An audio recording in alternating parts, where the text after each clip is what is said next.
Indo Pacific region Bharat के लिए काफी ज्यादा महत्वपूर्ण है। इसी रीजन में भारत और चीन के बीच में एक वर्चस्व की लड़ाई दिखाई दे रही है। अब इसी के बीच जो मालदीव्स है वो प्रो चाइना उसने कहीं ना कहीं स्टैंड लिया है। इस वजह से जो भारत है उसमें कहीं ना कहीं एक चिंताएं दिखाई दे रही। अब दोस्तों मालदीव्स के बाद अब जो नौरू देश है इसने भी अब चाइना के दबाव में आके एक प्रो चाइना ऐसा फैसला ले लिया है। उसने दरअसल उसके ताइवान के साथ जो डिप्लोमेटिक रिलेशन थे वो उसने तोड़ दिए। दोस्तों ये जो हरकत की है इस वजह से जो मेनली ताइवान है उसको काफी बड़ा झटका लगा है, क्योंकि देखिए अभी अभी यहाँ पे प्रेसिडेंशियल इलेक्शन हुए और नए जो प्रेसिडेंट है वहां पे चुन के आए। अब ये आते ही ऐसा होना मतलब उनके लिए एक तरह से हम काफी ज्यादा एक बड़ा धक्का माना जा रहा है। अब दोस्तों अब यहाँ पे अब नौरू को हम अगर देखते हैं तो ये दरअसल में प्रशांत महासागर में एक छोटा सा टापू है। ये ऑस्ट्रेलिया के नॉर्थ ईस्ट में और जो पापुआ न्यू गिनी है इसके ईस्ट साइड पे आता है। अब दोस्तों ये काफी छोटा टापू है, सिर्फ 12,000 इसकी आबादी है।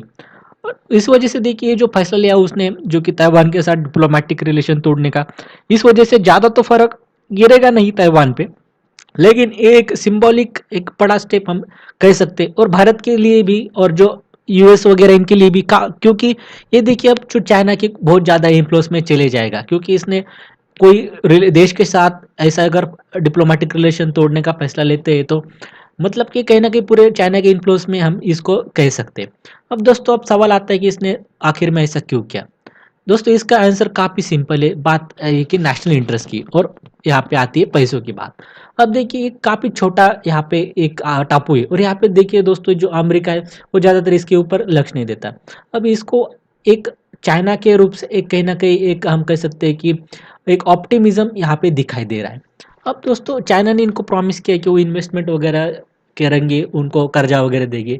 अब इसी की वजह से चीजें करे। दरअसल में यहाँ पे चाइना करेगा क्या, वैसे तो ऑफिशियली यहाँ पे बातें सामने नहीं आई, लेकिन अगर हम इकोनॉमी देखते हैं नौरू की तो वो दो चीज़ों पे चलती है। एक है माइनिंग, वहाँ पे देखिए फॉस्फेट काफ़ी ज़्यादा मात्रा में पाया जाता है और इसी के ऊपर इनकी इकोनॉमी निर्भर है। और दूसरा यहाँ पे फिशिंग का, और इसी में देखिए चाइना कुछ इन्वेस्टमेंट करेगा, कुछ इनका जो जो माल वगैरह वो इम्पोर्ट कर लेगा और वहाँ पे जो नौरू के लोग हैं उनको कुछ पैसे मिलेंगे। अब यही इसकी बात है और चाइना भी यहाँ पे यही करने जा रहा है। अब दोस्तों ये जो बात हुई तो इसके बाद अगर हम ताइवान का प्रोफाइल देखते हैं, इनका डिप्लोमेटिक रिलेशन वो सिर्फ देखिए दोस्तों 13 देशों के साथ है। अब उसमें से एक कम हो गया, मतलब कि सिर्फ 12 देश अब बचे। आप यहाँ पे देख सकते हैं कि जैसे कि मार्शल आइलैंड हो गया, पलाव हो गया, टुवालू, इस्तवानी, मतलब छोटे छोटे काफी ज्यादा ये जो टापू है ये इनके साथ जो रिलेशन रखे। इंटरेस्टिंगली दोस्तों आप यहाँ पे हैरानी होगी कि यहाँ पे अमेरिका जो है, जापान देखे और भारत भी देखे, हम इनको जो है जो ताइवान है इसको ऑफिशियली एक देश मानते नहीं है। अब देखिए दोस्तों ये काफ़ी एक हैरानी की बात है। भारत की बात आई तो भारत एक वन चाइना पॉलिसी को मानता है। भारत भी देखिए जो ताइवान है उसको अलग देश नहीं मानता और चाइना का हिस्सा मान लेता है। लेकिन हम जो ताइवान है इसके साथ हमारे जो कमर्शियल रिलेशन है, जो इम्पोर्ट एक्सपोर्ट है वो हमारा होता है व्यापार, ये यहाँ पे भारत की जो सिनारियो यहाँ पे ये भारत चलता है। इंटरेस्टिंगली देखिए दोस्तों हमारे 1962 में एक चाइना के साथ एक कन्फ्लिक्ट हुआ था, एक युद्ध हुआ था, उसके बावजूद भी हम देखिए ये इनको जो है एक मान्यता नहीं देते ताइवान को अलग देश से। हालांकि जो चीन है वो इन रिटर्न में कश्मीर के साथ हमारा जो वो हमेशा कुछ ना कुछ भारत का इसका उसको नहीं मानता है, हमेशा वहाँ पे कोई ना कुछ हरकतें कर देता है। आर्टिकल 370 था वो हटाने के बाद भी देखिए दोस्तों चीन ने इसका विरोध किया था। तो भारत ने कहीं ना कहीं इस पर सोचने की यहाँ पे जरूरत ही बनती है।